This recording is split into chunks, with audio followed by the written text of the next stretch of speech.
Honorable judges, respected audience, and every present, my name is Emmy as the first speaker for the affirmative team. We support this motion that do we really need to be able to read a clock face?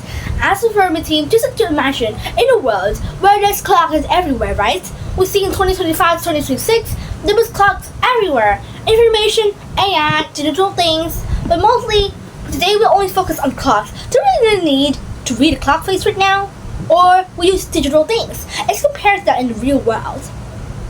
So let's go into our framing. Our team's burden here is to believe that we really need to read a clock face because it's sometimes very important, but not actually boring and actually unsophisticated to our own lives, but instead it is important because there's some realism today. You can prove that it's right.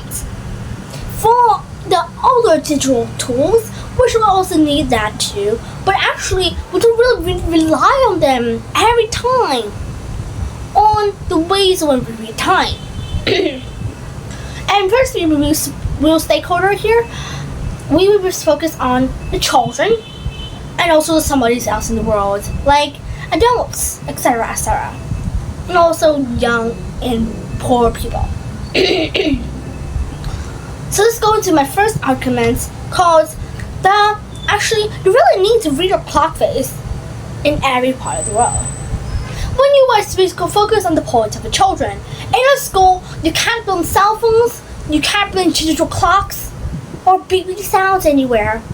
Because this is the banned in school, you might use cheating, and also tests are very important for us children, and also students. And if we use all this, we will be end up at school, or our products will be stealed. I mean, not kept or steal, but kept back to the end of the year, into the first, 5th grade or 12th grade, etc.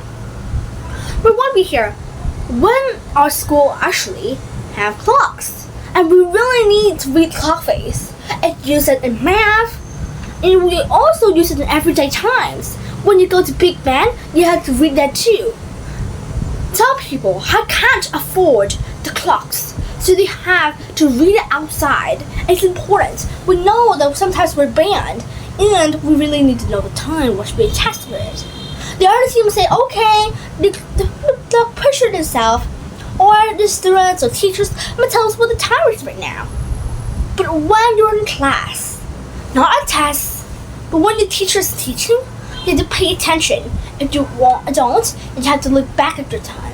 Look at what time is holding now, without being, teacher, just ask a dumb question, then they will say that you will not actually attend to the class, then you will be restricted after it. This is some of the children's problems. And also people and children might be very frustrated. Let's go to the second argument, that always we kind of rely on everything of digital life. When we go into digital ways, we see iPhones, clocks everywhere, but we can always read it at school all the time or anywhere at the time, peeping up all the time when we just put on the clock, looking at every minute. Isn't that it's very, very disappointing?